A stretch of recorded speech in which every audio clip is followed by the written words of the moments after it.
With that, finally, I'd like to get to our speaker today, Blake Martin with FranNet of the Heartland. Blake's a return speaker. He always does a great job. He's a wealth of business knowledge, and he's agreed to be our speaker for the day. So with that, I'll turn it over to Blake. Blake, thanks for being here. Good to see you. Well, let's see if we can do this part right. Test. We're good. All right. That's going to be my hardest test of the day. So yeah, my name is Blake Martin. I am a franchise consultant with an organization called FranNet of the Heartland. So we're like the Match.com for local entrepreneurs. And we'll talk a little bit more about what that means. So put it this way. So we provide free consulting for folks who are looking to start a business but aren't quite sure what kind of business is the right fit. So I was born and raised in Grand Rapids, Michigan. And if any of you have ever known somebody from Michigan, you know what I'm going to do next. Grand Rapids is about here, right? We're the only ones that carry a state map with us everywhere we go, right? So, unless you're in the Upper Peninsula of Michigan, because then it's just like, doesn't make any sense. The content of my presentation today is about how did I get from Grand Rapids, Michigan, where I was born and raised, and then I moved to Ann Arbor, Michigan to go to school at the University of Michigan and studied psychology. So how did I get from psychology when I graduated 9 years ago? Might have been a little bit more than 9 years ago, to what I'm doing now as a franchise consultant. Most people haven't even heard of what I do. So I'm not here to talk to you about what FranNet of the Heartland is all about. I'm here to talk to you about how I got there. And hopefully questions come as we go. I know that there's a formal Q&A session after the 15 or 20 minutes, but please just fire away as we go. So I was studying psychology at the University of Michigan, and probably like a lot of folks who major in psychology, that had a lot to do with figuring myself out. I think it also had a lot to do with a high school psychology teacher who I considered a mentor. And then I did what most people did, at least in the 90s, who were studying psychology. I had to decide either I'm going to go back for more school, or I'm going to do something that doesn't have a whole lot to do with psychology. Those were pretty much the choices at that point in time, as far as I saw them. So I decided that I was going to go back to school, and my mentor, who worked at the University of Michigan Healthcare Center, said, really, if you want to get into top flight graduate school, I wanted to go into clinical psychology. If you want to go into top flight graduate school, you need to go out there and get a little bit of experience. Most of the folks who are applying to those, they're not 22 and just out of undergrad, so you go find a job somewhere. So with the two very extreme criteria of it needs to be something related to healthcare, and I need to be able to walk there from my apartment, those were the really strong kind of criteria I was using to find my next job. And it just so happened that one that was I'd gotten in a car accident, so didn't really even have a car to get to job interviews, but there was a bus line that went right by my house, and there's actually a pretty good bus system in Ann Arbor, Michigan, because nobody drove on the campus, right? You rode a bike or you took the bus, really, or you just didn't show up to class, because we didn't have online classes at that point. So, and then you hope you're in a fraternity or sorority and somebody taking that class last semester, right? We all know how that works out. I didn't say that though. So there was an interview at a healthcare-related organization that was on the bus line. So I went down there and I went through the interview and I left, and my fiance asked me, so what does that company do? Well, that's a really good question. I can tell you what the job was about. I'm supposed to be an assistant to the executive director of this visiting something healthcare. It's nurses. It's nurses. Well, it was the Visiting Nurse Association. And I think my career trajectory is really a study in sort of stumbling into opportunities and then after a while figuring out I should just jump on these opportunities. What do I have to lose? And that was the first one right there. I thought, it's healthcare related. They had really good benefits, like back when benefits were really good. A $4 copay for basically, open heart surgery. Because it was this company, it was the Visiting Nurse Association, which was sort of the original home health care company in the United States. It was founded as part of the fire department back in the late 1800s. I had no clue who I was interviewing with. I had no clue that it happened to be one of their largest branches. All I knew was it was healthcare related. There was a lot of nurses that worked there, It was something that was probably going to really help me in understanding more about the clinical side of what I thought I wanted to go into. So I got offered the job, I took the job, and I was the assistant to the executive director. Another example of me stumbling into something that I didn't know I was going to stumble into. It just so happened that that organization was going through a whole lot of turmoil. They had a couple of branches, satellite branches, and during the first year that I was there was 5 different satellite managers for one of the branches. Now, I was just dumb enough and ignorant enough not to understand that it probably wasn't those 5 managers. There may have been something else to that turnover. But they came to me after about a year and a half and said, hey, you know, with your outstanding talent and skills of being the only one that seems to know how to work the computer to type letters and making appointments for the executive director, we think you're well qualified for the branch manager position. So that was like on a Friday of Memorial Weekend, and I said, well, can I have the weekend to think about it? I didn't need to think about it because they told me they're going to give me like a $5 an hour raise. So I knew I was going to say yes, but I remember taking that negotiation class, and I probably shouldn't say yes right now. So I didn't, but I came back on Monday and said yes after a little back and forth. And so now I was in charge of a branch for the longest standing home health care company in the history of the country. And probably the smartest thing I did at that point was, by default, put my ego in check. I realized when I walked in, as I was driving into that office the first morning, which was like 4 days later, because I had 2 hours of intensive training in how to run this branch.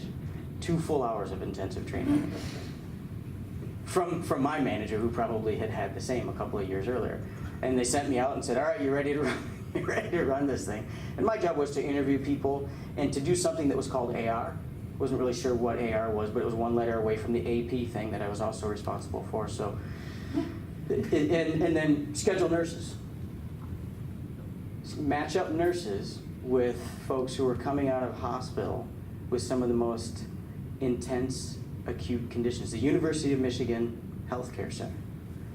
We were the preferred provider for in-home nursing services for the University of Michigan Healthcare Center. Most of it was paid by Medicare or HMOs in their old form of HMOs in that day, and PPOs were starting. So that's who was kind of paying for these services. And I realized as I was driving in, went into that panic, like, what did I say yes to?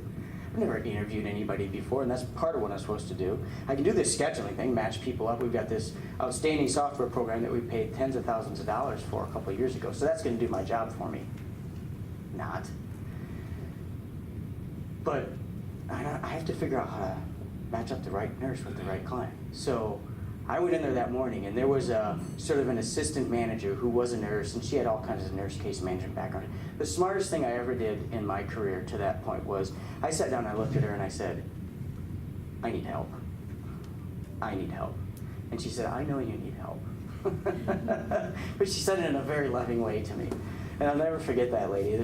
I'll date myself. One of the first things we did in that office as we were going through training, we took a break on training, and then we watched on TV the O.J. Simpson finale. So there, I've dated myself without giving a date.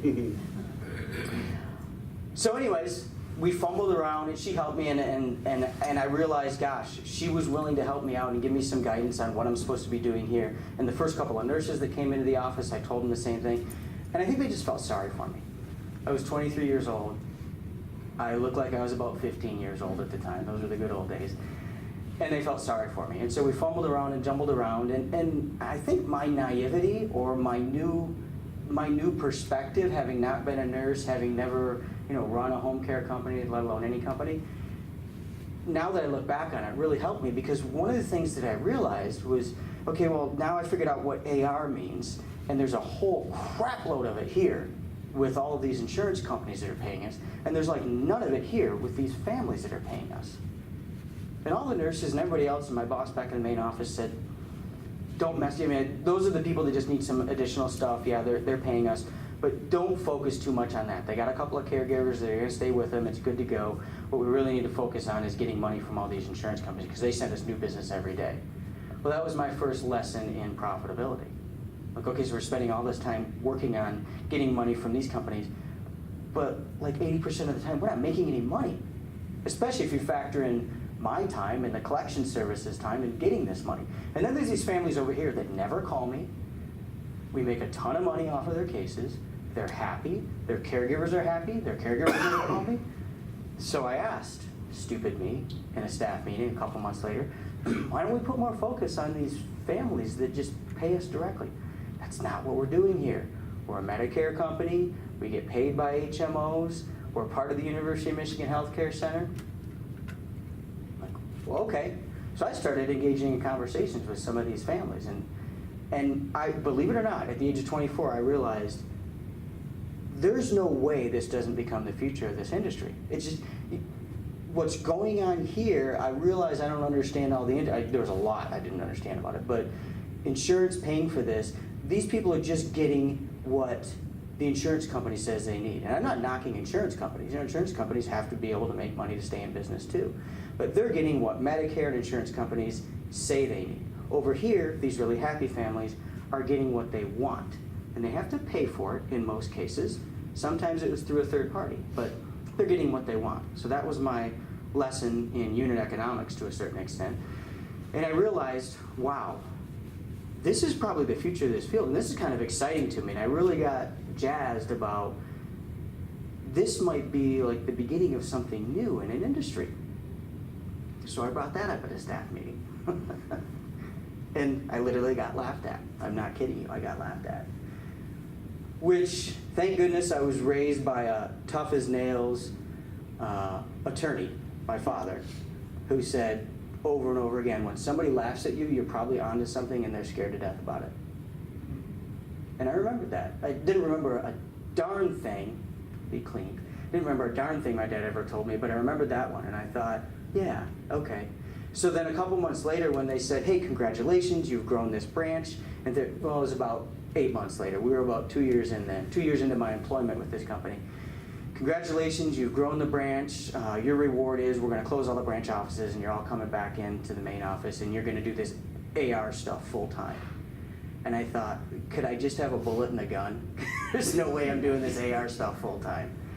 So now, interestingly enough, I decided then I was gonna start job searching because I wasn't gonna do that, and I realized these people don't realize what they're onto. Interestingly, the guy who had put in the seed money to start that private pay stuff, that private pay home care, the guy that worked for the University of Michigan Healthcare Center, his name was Ray. He got it. And he had a conversation with me one day. It was only about 48 hours before I left the company, but it was clear to me that this guy does get it, and he gets it that other people here don't get it, which blew my brain because all these people were way smarter than me, and I just couldn't figure out how those dots weren't connected. But it was folks who were stuck in their way. I just didn't know it then. I was too uneducated at that point, at least in life's finer points. So I actually got some experience going through this AR thing and figuring out how AR worked, accounts receivable worked, and figuring out how software doesn't work well when you think it's gonna work well. So it was a good experience for about a month while I was job searching. And then a guy called me and said, I saw in your, because this is back when everybody recruited in the newspaper, right? There was no career link, there was no career builder, there was no monster.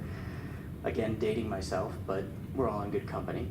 So he called me because I had looked up his listing in the newspaper, the Detroit Free Press, about a private pay home care company.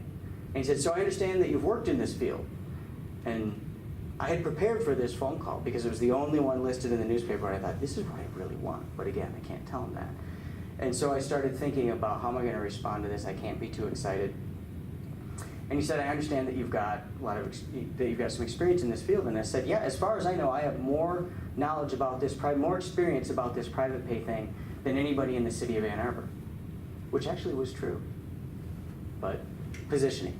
So anyways, he hired me. We started this private pay home care company. And the day I walked out of that office of the VNA, the two smartest people in the organization said, you're crazy. Do you realize you're about to commit career suicide?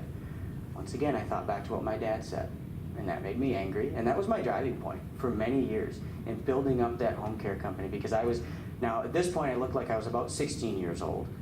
I was male, and I was walking around hospitals and other places. There was no bridge to senior living. There was nothing like that out there, right? So I was walking around talking to people about, hey, if you're looking for home care that you pay for, and that's what they were hearing from me, we can be the solution. And people would just look at me and shake their heads and say, why would we pay for home care when Medicare and our taxes are already paying for it? And that's what my insurance is for. Until they ended up in that situation and realized what was paid for was only what somebody else thought you needed. So anyways, fast forward 5-7 years, and we really proliferated and grew, and it was very rewarding to see that other people were looking to us and asking us questions about how do we do what you did. And so we started building some satellite offices. It was one of my many epic failures in my career. We decided we were going to put together satellite offices in different suburban areas around the Detroit metro area. And I was not a good manager of people. I was still learning that. I was still learning how to manage people who were as smart as or smarter than me at the things that I thought I was good at. And so I hadn't learned to check my ego and surround myself with people that are better at doing what they do than I was ever going to be. And not only accept that, but encourage it. And so I learned by, burning through people that probably would have been great at running those locations. And part of the result of that was realizing that we need people if we're going to grow this thing. And by that time, our owner, who was my boss, who was the money, he put the money into the business, and I put the time and the energy into it. Not that he didn't put his own energy in. But we decided we could expand this thing beyond just this metropolitan area. And we kept failing with the expansions of the company-owned locations. And he came into my office one day and he said, you know what we're going to do to expand this? We're going to franchise it. And I did what I think a lot of people that I talk to today do when they hear the word franchising. I thought, how on earth are we going to do what fast food companies do with a home care company, with caregivers? We don't have inventory. We don't have stuff. We have relationships, and we have hospitals that send us business, and we have families that have been with us for a long time, and some insurance companies, third party. How are we gonna do what McDonald's did? I didn't understand what franchising was. And he said, no, here's what I'm saying. The reason we've been successful here is because we've put our own time and money and our own reputations on the line, right? Our own skin is in this game. What we need to do through franchising is find other people in other geographic locations who will put their own skin into the game and baby this and care about this just as much as we do. And we're only going to take a small piece of that. That's how franchising works. But if we can do that a whole bunch of times, it'll be very profitable for us if we help them be profitable. And to this day, that guy's name was Mark. To this day, I thank him for sitting me down and making me understand that at the most fundamental, elemental level. I think he worked with me long enough to realize that he needed to do that with me. So that began my career in the franchising field. And so that company's name now is Comfort Care Senior Services. And it's one of the 6 that's still around from the early days of the proliferation of the home care field. And it was an exciting time because there was like a handful of us. Home Instead and Right at Home, that are both based here in Nebraska, were 2 of the other ones. And there was about a handful of us that were really starting to grow and create this industry. And it was exciting. We got to sit down at tables with regulators in different states. And sometimes those are frustrating conversations, but sometimes, we'd get a point through and they'd realize, hey, we're actually building legislation for a whole new industry that before they were just trying to put in the same category as nursing homes and hospitals. And then we'd have conversations with people that wanted to leave their careers and they were looking for something that was unique and different, but it wasn't going to go away. And they wanted to take advantage of demographics. So we're having what I thought were all these exciting conversations about this new industry. And pretty soon, you know what happens when you're in charge of an organization that's growing geographically? Your reward for success is more travel. How many of you have ever been in a role where you kind of feel like you know the shuttle bus driver at the airport better than your next door neighbor? That was me. That was me for a couple of years. And at first it was kind of cool. And then I got on a first name basis with the flight attendants. And then I started knowing some of the people who checked the bags at the other airports. I started thinking, I don't know if this is a problem or if this is a good thing. I guess it's just a routine. Did you ever wake up and wonder what city you're in? all the time. Me too. Not so much when I was like flying home or flying somewhere, but it was when I did those trips where, I flew into Philadelphia and then I drove to New Jersey and then I flew from New Jersey to New York and then I went back to Philadelphia. And yeah, I'd wake up and I'd be like, oh my gosh. I knew what I was going to say in my presentation that day, but I just didn't know where I was. Yeah. The good news was by that time my points probably made sure that I found my breakfast and got my breakfast. I had so many points, like they would call me and say, "You're coming down for your breakfast? We got your eggs ready." And then I had a kid, and everything changed. Funny how that happens, isn't it? Everything changed. And it wasn't so cool getting on the plane and leaving. And it definitely wasn't cool when he was crying as I was leaving. And then we started having conversations about things like school systems. We're in Metro Detroit. Metro Detroit, I love the state of Michigan. I believe in the resurgence that's happening in Metro Detroit. Metro Detroit deserved a lot of what was happening at the time because it just wasn't being met. The people of Metro Detroit didn't deserve it. But there's a lot of mismanagement going on. So I won't get on my soapbox. But we were concerned about raising a kid in that area, and we'd always thought about doing something different. So I gave my notice to the company that I had been with and built up for 9 years, which was really hard and lots of tears in the staff meeting and all that kind of stuff. And I swear to this day that the guy who owned and founded Right at Home, Alan Hager, had a satellite on me. Because I had that conversation with my staff after having that conversation with my boss, went out for lunch, came back and was running a meeting, and I got a phone call from a mutual colleague.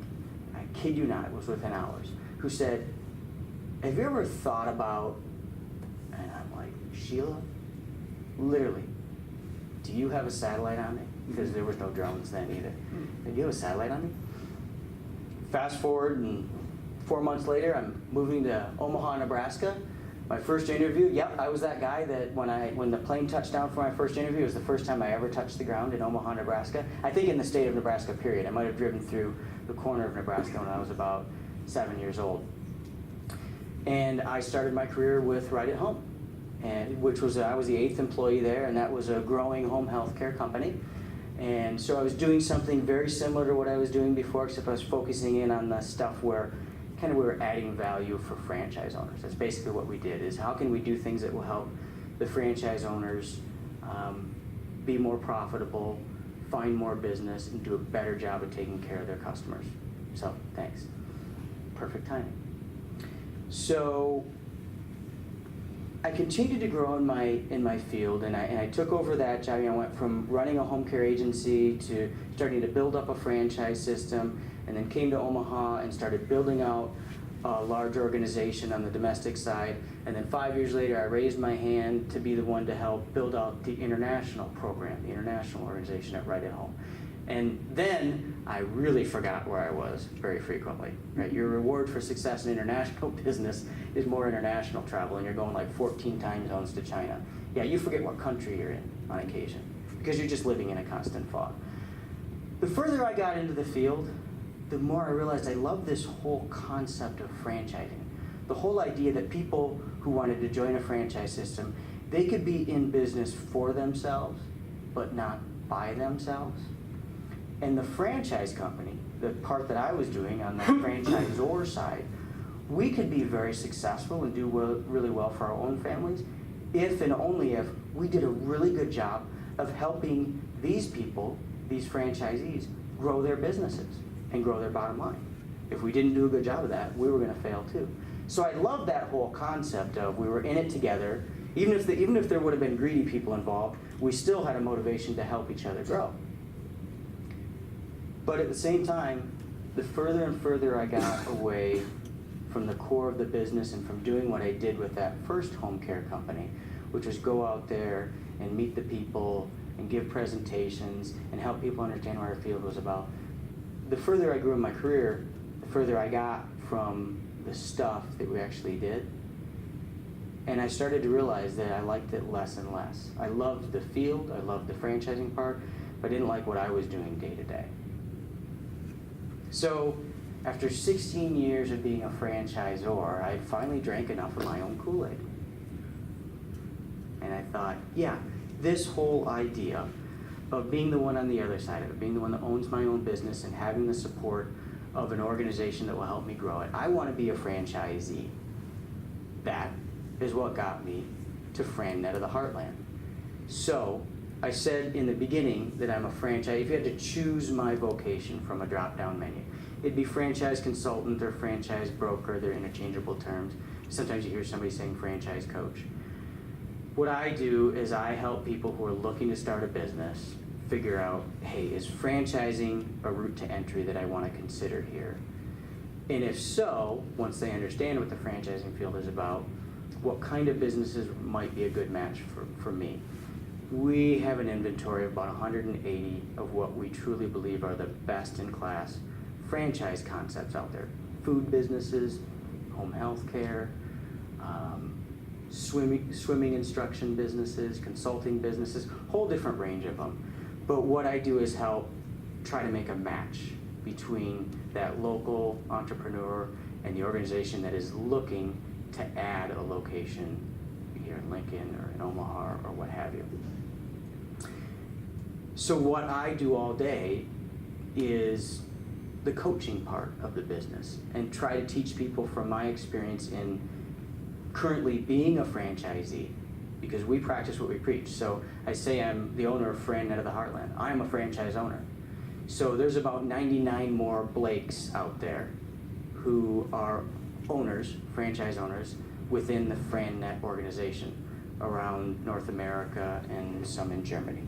And we all do the same thing, matching up folks who are looking to start a new business with opportunities that might be a good fit for them and showing them how to do the due diligence in an effective way. So, I'm a franchise owner myself, and what I hope to do for folks is teach them from my experience being a franchise owner and teach them from my experience having built up franchise systems and help them understand, here's some of the questions that you should be asking, and here's some of the things that you should be thinking about that you might not otherwise think about or forget to ask yourself until it's too late. So, went from kid in Grand Rapids, Michigan studying psychology to owner of a franchise called FranNet of the Heartland. Hopefully I bridged that gap for you guys. I've got a bunch of questions. Steve has a bunch of questions. Fire away. Now that you're in Nebraska, I would hope Yeah. that you wear red on Saturdays rather than maize and gold. I am going to be very conflicted on September 22nd, 2018. Because Nebraska is playing in the Big House in Ann Arbor, Michigan. So I think I'm going to be doing more walking than anybody else in the stadium. My real question is, can you give, you rep a bunch of different franchises. Can you give us the price range of what it takes to get into a franchise, and then give us an example on the low end and on the high end? Sure. And then my follow-up to that is, the people that are interested in franchising, can you tell us a little bit about what those folks look like? Are they older, younger, in between? Yeah, great questions. Somebody write those down.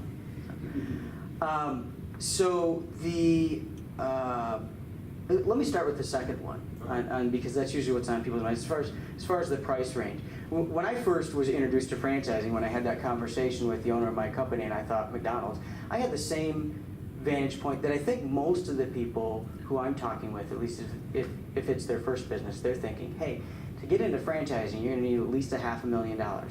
Because what's on their mind is like a McDonald's or a Pizza Hut, rightfully so. I mean, those are the brands that you see out there, right? Those are the ones that we interact with on a day-to-day basis. The truth is, there is a whole range and a whole spectrum. Sure, if you're a professional investor and you're looking to buy, 3 McDonald's territories, yeah, you're going to have a couple $1,000,000.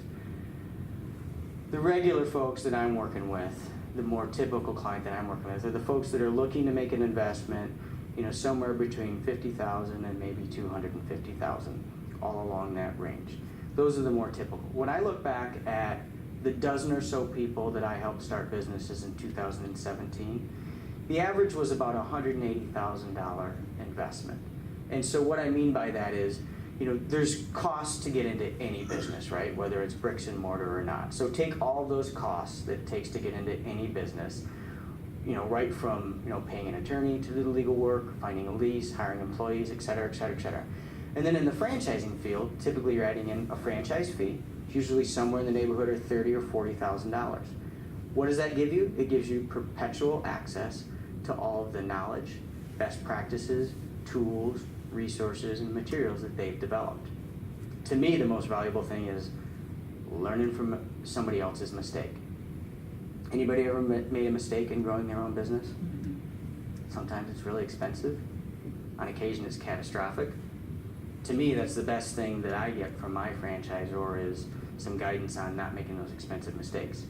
So that's the range there, and that range, there's some dependence upon what part of the country you're in. We're lucky in some ways here. The costs of getting into business here are lower than you're going to find in a Seattle or a Manhattan, of course. But the cool thing about franchising is the disclosure. So if you're researching franchise opportunities, every one of those franchise companies in any state, if they want to offer franchise opportunities anywhere in the United States, they have to file what's called a franchise disclosure document, an FDD, with the Federal Trade Commission in Washington, D.C. One of the things they have to put in there is, here's our estimates based upon all the other franchisees that have come before you and us when we started our first location. Here's what the range of costs have been for every single thing, and they have to break it down into a specific order. And so you can see real quickly, here's what goes into those costs of starting those businesses. So, what was question B? Can you give us a profile of the type of people that are buying Thank you. franchises, younger, older, what do they look like? Yeah, so we have seen the range of folks anywhere from the early 30s. I actually worked with a couple that was in their late 20s. Typically the range is anywhere from their mid-30s to their late 50s. That's generally what we see. We did an analysis of the thousands of people that we helped get into business across all of North America in 2017, and it was a 47-year-old male or female, usually spouses who were together, one of whom was leaving their existing job. In my case, it's been about a 50-50 split between folks who are looking to start their first business. Maybe they've gone through some career transition by their own choice or not by their own choice. So 50% of the folks that have come to me have been a lady or a gentleman or a couple who are going through that and decided, I'm going to try something different and new. I want to take a little bit more control. The other 50% for me have been folks who have been business owners before, and they say, I'm either selling my business and looking for something new, or I want to diversify my overall holdings and I'm looking for something. Those are the folks that tend to look at these semi-absentee franchise businesses, where they leverage the idea that, okay, the franchise company spent all these years building out the infrastructure and the processes, and the investor can hire somebody to run the day-to-day of the business, and they're managing those managers. So that makes it possible for them to not stop doing the other business or professional duties that they're doing and bring a new business into their portfolio. So there's a whole range of folks, and you asked me for an example too. The folks at the lower end of those investments, below $100,000 of all-in investment to get a business going. I helped a guy who started up a clothing recycling business. So clothing bins that are put in convenience store parking lots and maybe a Hy-Vee parking lot, and folks are donating those. The whole premise of it is 94% of textiles, so clothes, shoes, etc., 94% of textiles in the United States go into landfills. So there's your opportunity, right? What can you do with those 94%? And this franchise organization found a way to monetize that. Put nice looking bins out there, put them on a convenience store owner's lot, because otherwise they just get litter anyways. Pay that convenience store owner a small fee to put that bin on their lot, and then once you've collected that stuff using an app, there's an app that's put in each of the bins, so this is something that's been attractive to folks with a technology background. Who would have thunk it? And then bringing that stuff to a reseller, to a thrift store, etc., and selling it to them for a fraction of the cost that they would normally get. So that was somebody who I helped start a business in Omaha recently for well under $100,000. And then I helped somebody start up three existing Supercuts franchises. And that was well over $100,000. And this was a group of investors that were looking to expand their business portfolio.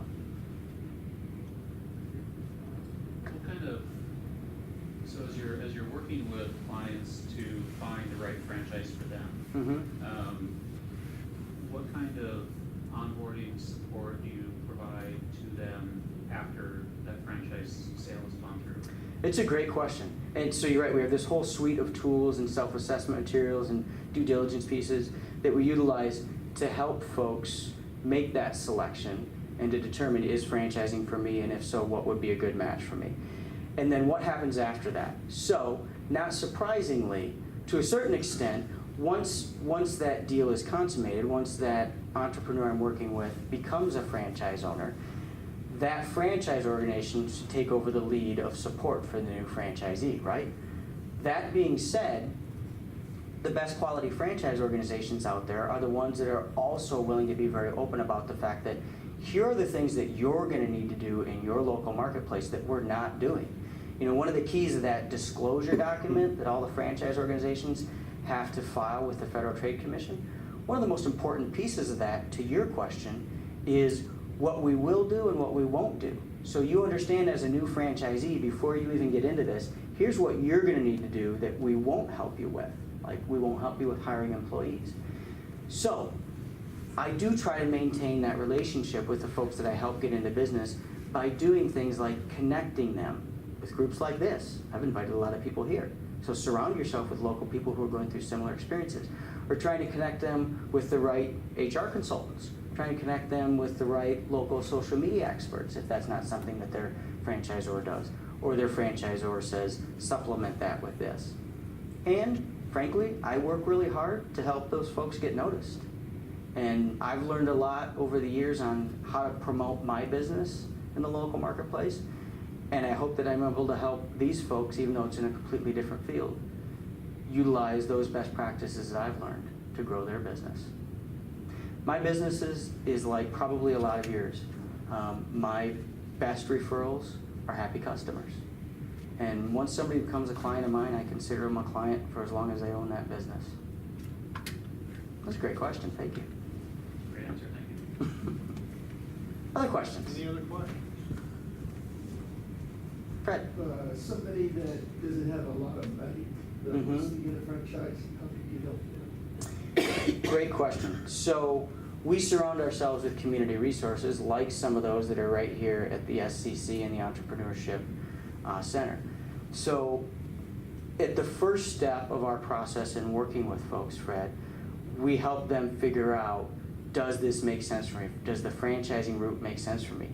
And sometimes what they realize is, franchising or not, the business they want to get into, they need some more time or financial resources in order to get into that business, or they need some more experience. And if that's the case, that means, well, there's no use plugging into this due diligence process yet for franchise opportunities or any other opportunities. I need to take a step back and learn a little bit more about what's available there. So that's one of the reasons that I volunteer with the SCORE organization, which is the mentoring program that's part of the SBA or funded through the SBA, and the Nebraska Business Development Center, which is similarly funded and helps people who want to start or grow their existing business. So I'll try to plug them in with groups like that.